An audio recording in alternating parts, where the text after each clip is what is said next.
एक समय बुद्ध भगवान किसी गांव में उपदेश दे रहे थे कि हर किसी को धरती माता की तरह सहनशील तथा क्षमाशील होना चाहिए। क्रोध ऐसी आग है जिसमें क्रोध करने वाला दूसरों को जलाता ही है तथा खुद भी जलता है। सभा में सभी शांति से बुद्ध की बातें सुन रहे थे। वहीं स्वभाव से अतिक्रोधी एक ऐसा व्यक्ति भी बैठा हुआ था जिसे ये सारी बातें बेतुकी लग रही थी।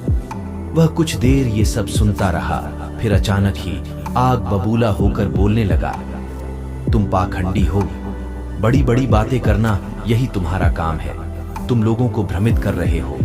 तुम्हारी ये बातें आज के समय में कोई मायने नहीं रखती।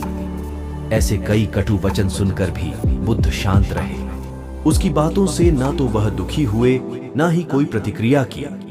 यह देखकर वह व्यक्ति और भी क्रोधित हो गया और उसने बुद्ध के मुंह पर थूककर वहां से चला गया। अगले दिन जब उस व्यक्ति का क्रोध शांत हुआ तो वह अपने बुरे व्यवहार के कारण पछतावा करने लगा और वह बुद्ध भगवान को ढूंढते हुए उनके स्थान पर पहुंचा। लेकिन बुद्ध नहीं मिले। वह अपने शिष्यों के साथ अन्य गांव के लिए निकल चुके थे। व्यक्ति ने बुद्ध के बारे में कई लोगों से पूछा और ढूंढते ढूंढते वहीं पहुंच गया जहां बुद्ध प्रवचन दे रहे थे। उन्हें देखते ही वह उनके चरणों में गिर पड़ा और बोला, मुझे क्षमा कीजिए प्रभु। बुद्ध ने पूछा, कौन हो भाई, तुम्हें क्या हुआ है, क्यों क्षमा मांग रहे हो? उसने कहा, क्या आपने मुझे नहीं पहचाना?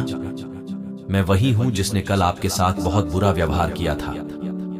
मैं अपने कृत्य पर शर्मिंदा हूं। मैं मेरे दुष्ट आचरण की क्षमा याचना करने आपके पास आया हूं। भगवान बुद्ध ने प्रेम पूर्वक कहा, बीता हुआ कल तो मैं वहीं छोड़कर आ गया हूं और तुम अभी भी वहीं अटके हुए हो।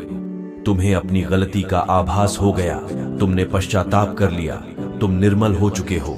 अब तुम आज में प्रवेश करो। पुरानी बातें तथा बुरी घटनाएं याद करते रहने से वर्तमान और भविष्य दोनों बिगड़ते जाते हैं। बीते हुए कल के कारण आज को मत बिगाड़ो। यह सुन उस व्यक्ति का सारा बोझ उतर गया।